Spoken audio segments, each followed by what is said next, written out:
The French Chef is made possible by a grant from Safeway stores. I'm making a lovely, large, lacy, sugary dessert pancake. And when we cook it, slather it with orange butter and flame it in liqueur and brandy. It's going to turn into one of the most famous French desserts, Crepes Suzette. We're doing it today on the French Chef.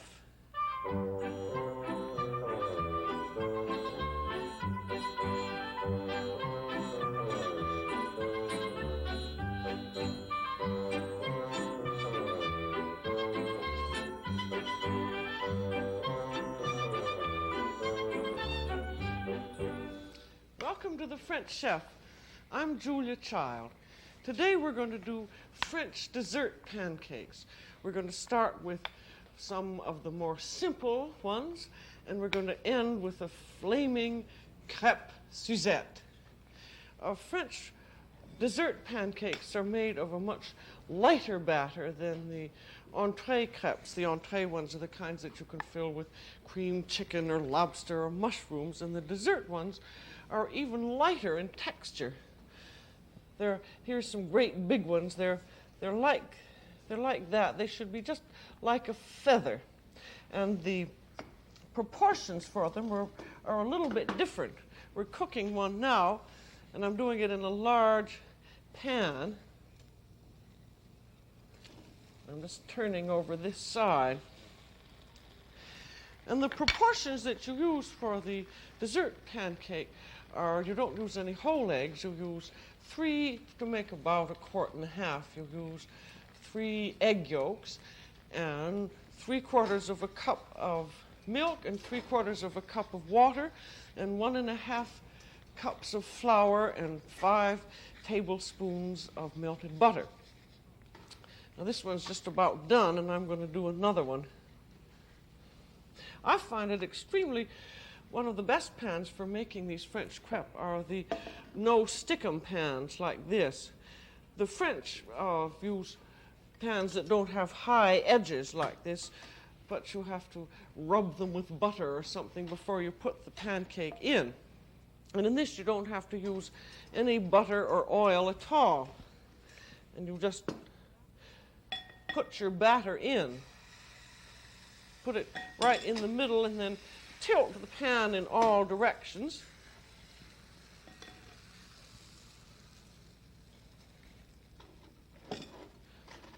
And this batter I made in the electric blender. When you get all of your mixture, you just put it in the blender and let it run until, for about 30 seconds or a minute, until everything is into a nice cream like this.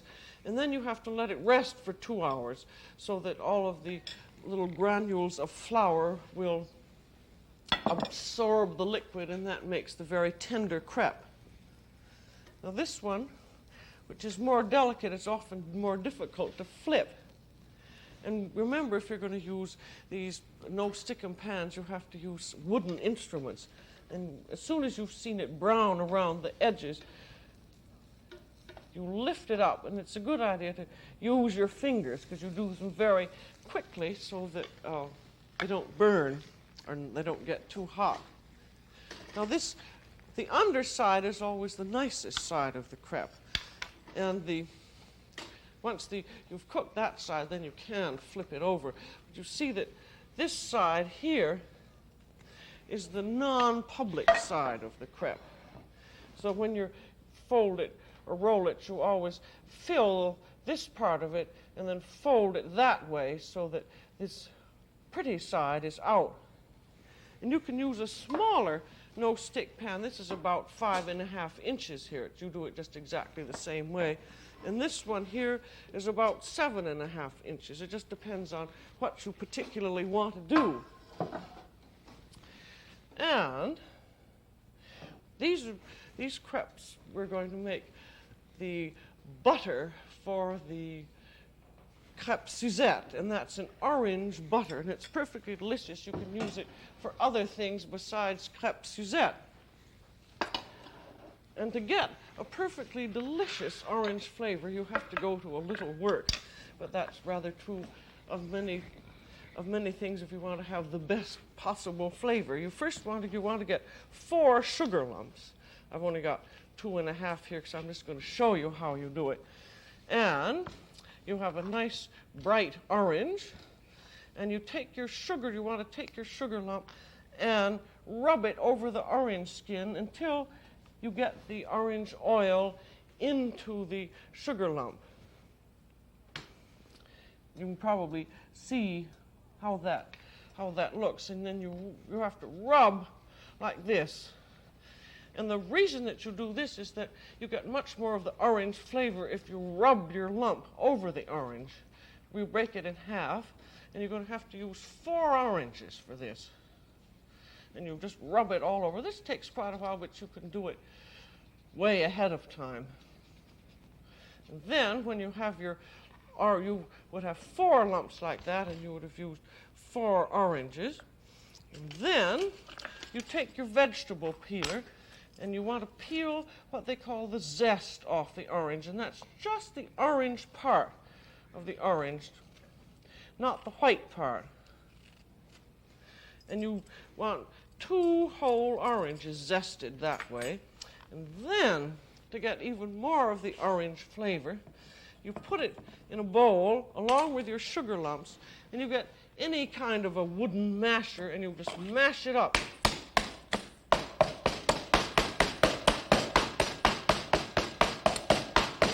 Now that's getting more of the orange oil out of the orange, and that's what gives you the perfectly delicious flavor in an orange butter. And then you pour it out, and then you take your big knife and you chop that all up with a little bit of sugar. With the zest from 2 oranges and 4 sugar lumps, you use about 1/4 cup of granulated sugar. Then you chop it, and that gives you even more of your flavor. See that method of chopping? Hold the knife with your 2 hands like that and just chop back and forth.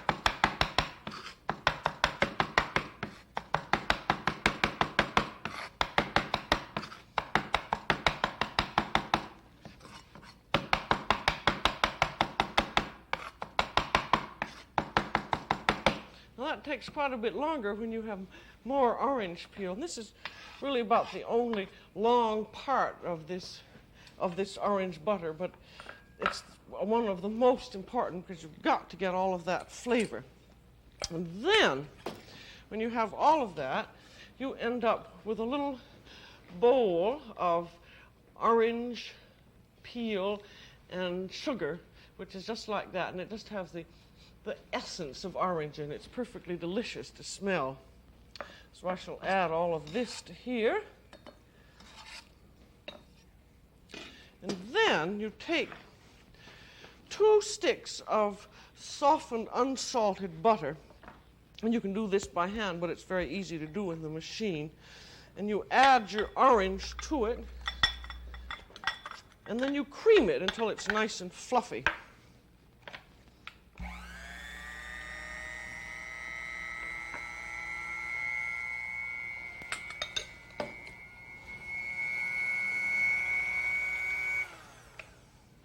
And then you have some strained orange juice.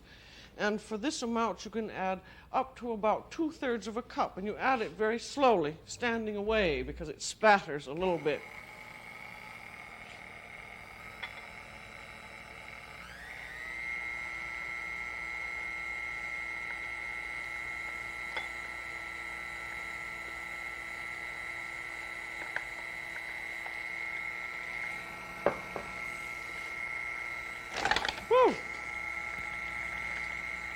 That was a mistake. Now, after that, then you put in some more orange flavor using a very good brand of orange liqueur. You don't have to use orange liqueur, but it gives an added orange flavor. But don't use it at all unless you're willing to buy a brand that really tastes very good. I'm going to put in about 3 tablespoons, and be sure to take this rubber spatula out before I do it.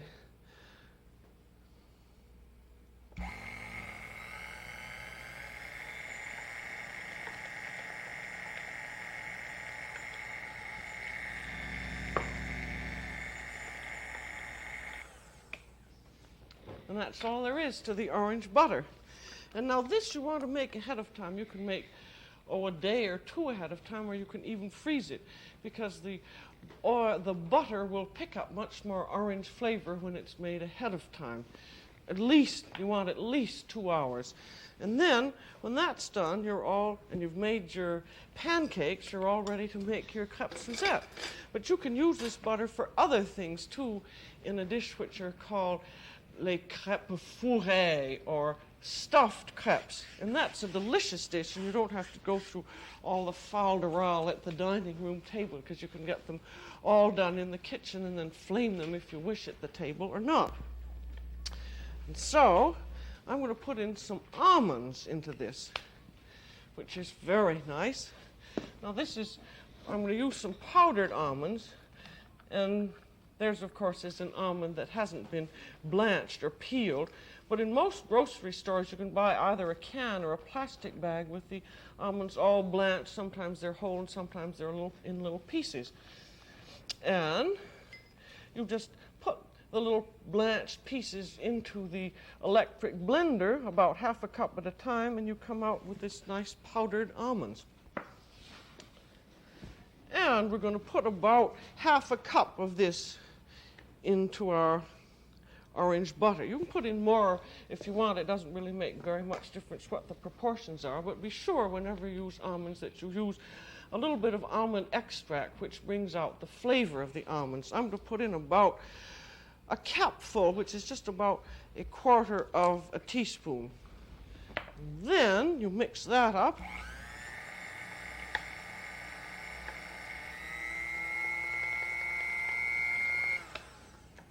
And that's all there is to that. And then we're going to stuff our crepes. I have something to put this rubber thing in.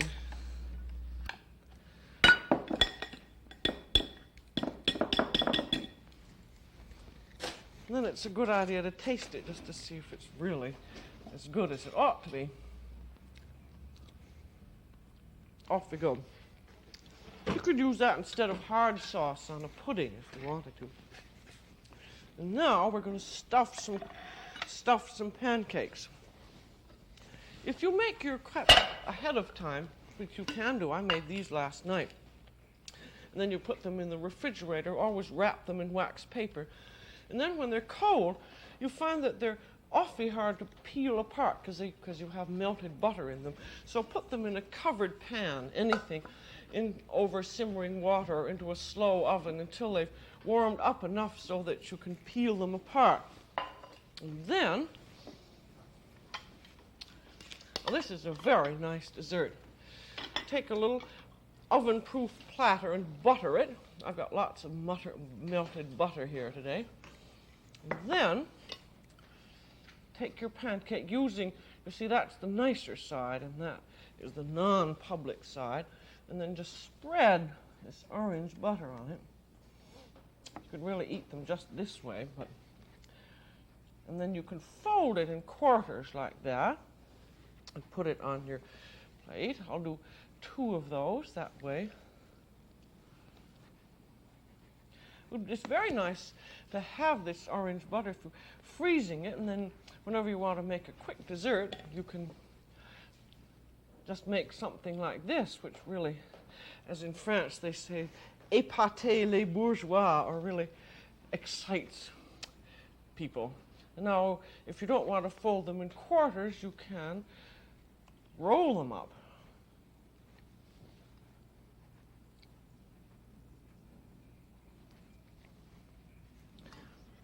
Then, these are going to be put in the oven, so you want to sprinkle them with some granulated sugar. And then put on a few drops of melted butter. And then you can have that all done ahead of time, and before you want to serve it, put it into a 375-degree oven for about 10 or 15 minutes until it's well heated through. You want to be sure that you get the sugar to caramelize on top, because if you want to flame it, you can't flame it unless the sugar is caramelized.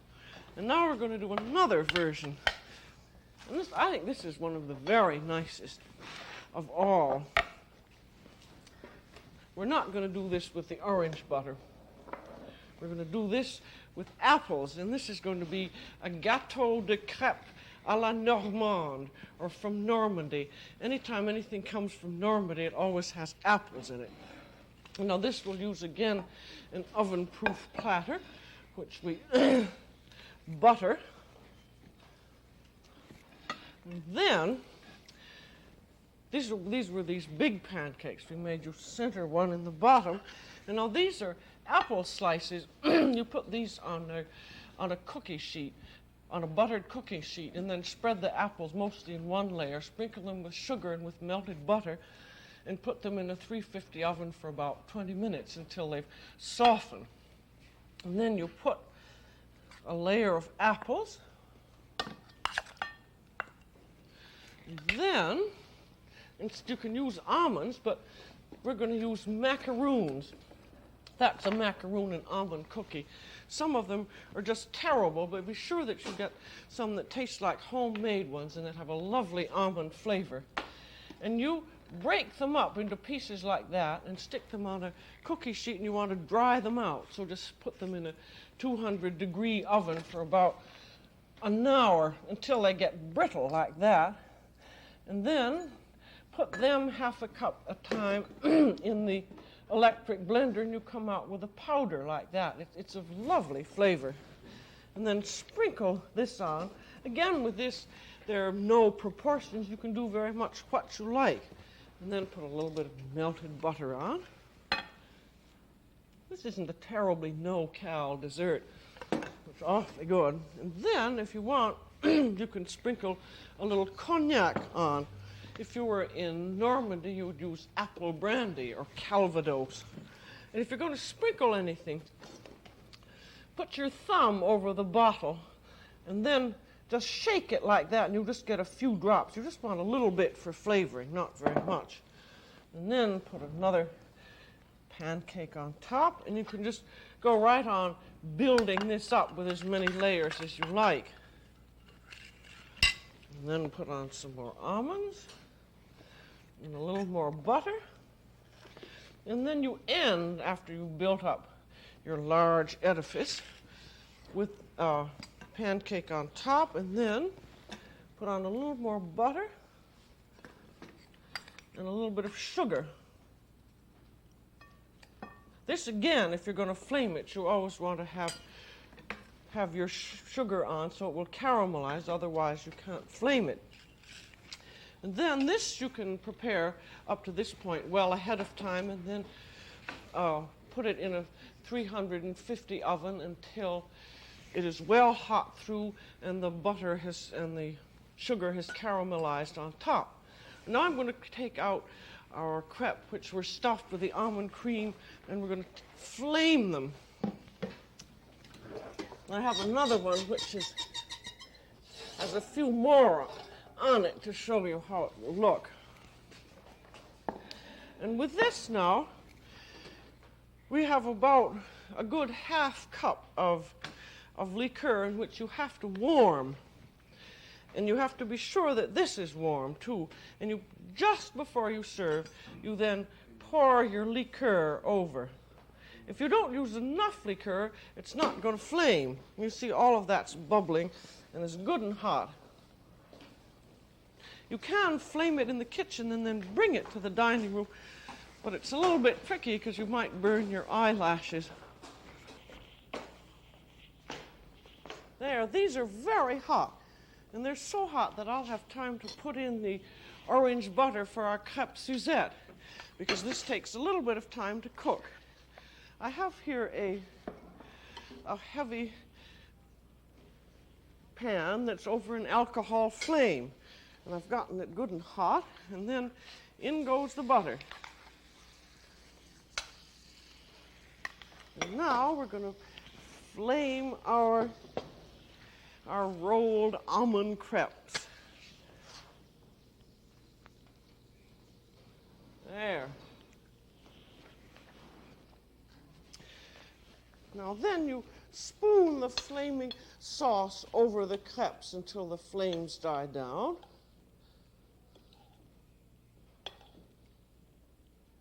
And then you serve them. Now this type of crepe you can make in several different ways. This has the almond orange butter in it, or you can put in that nice apple filling that we saw, or you can use a very simple filling such as sliced bananas and apricots and almonds. And you don't have to flame them if you don't want. And there's a very nice non-alcoholic version of these rolled crepes in which you use that French pastry cream. Do you remember the crème pâtissière that we used for our French tarts, our fruit tarts? Well, you can fill them with that and put some almonds in, and then grate some chocolate over them, and sprinkle them with sugar and butter and put them in the oven until the chocolate is melted. That makes a perfectly lovely crepe. Now, as you see with this butter, you have to let it cook for quite a while because it has to sort of caramelize and thicken rather into a syrup. And while this is cooking down, I think I will go back over the proportions because I rather skipped over them rather quickly as to the batter for these crepes.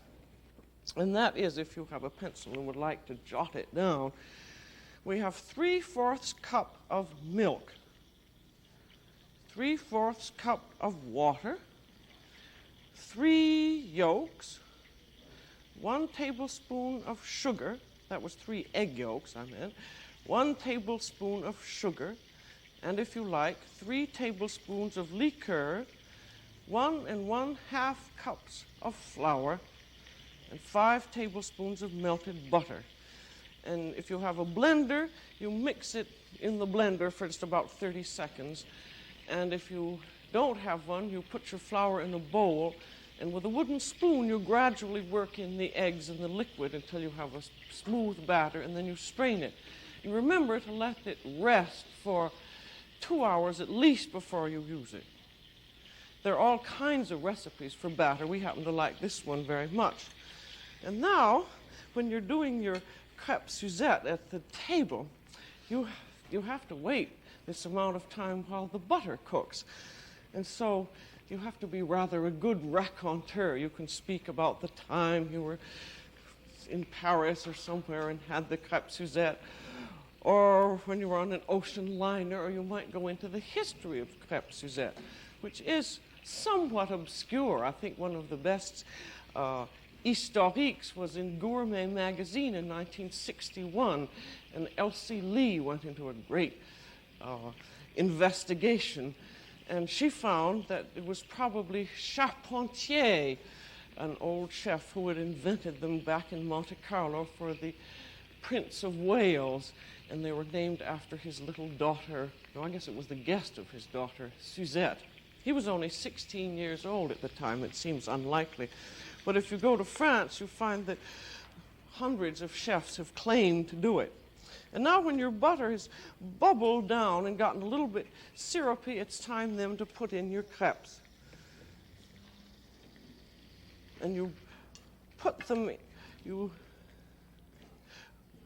roll them in the butter and then fold them like that. And this, you ought to practice this if you're going to do it in public.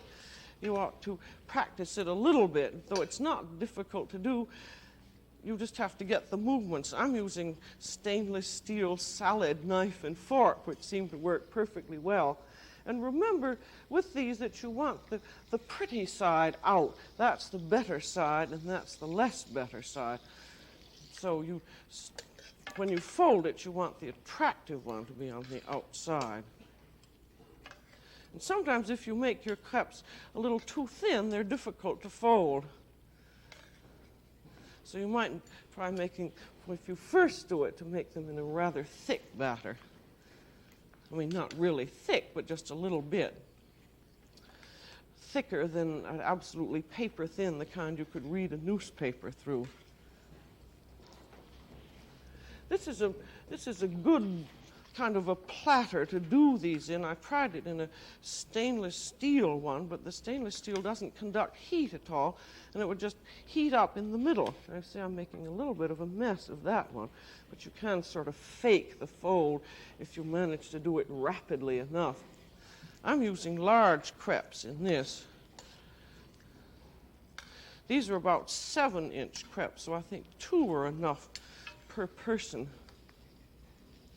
But these, when they cook in the butter, they get the most lovely taste. Now here's a little 5-inch crepe, and this is a terribly thin batter. But I'll just put one in. No, I'm not folding that very well. I'll put it underneath so nobody will see it. There. Now it's time to put in the flaming it with, we're going to use cognac and orange liqueur.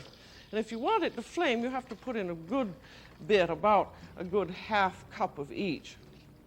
And then you have to wait for a few minutes until it begins to bubble up. And you also put a little bit of sugar on, because the sugar helps the brandy to flame. And then, now that's bubbling up, and so I light it. I hope that, yeah, that's flaming. You never can see the alcohol flame very well because it's a light blue. But then you, with great drama, you want to lift it up quite high, and this is the reason you want long spoons, because it's quite hot. And you just spoon that over until the flames have almost subsided. And then you're ready to serve. And be sure that you have your plates hot.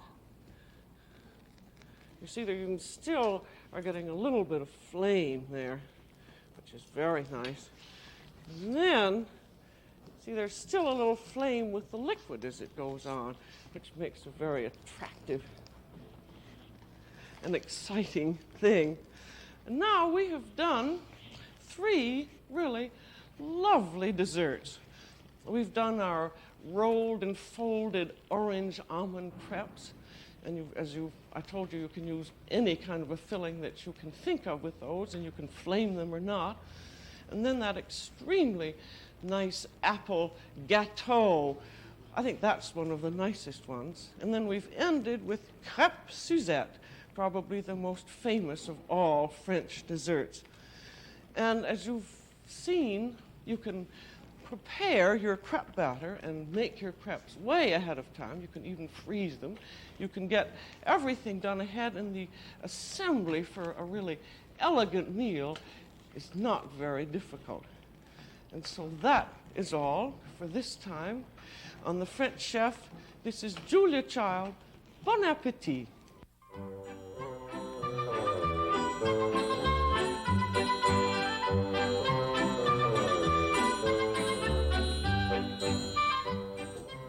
Julia Child is co-author of the book Mastering the Art of French Cooking.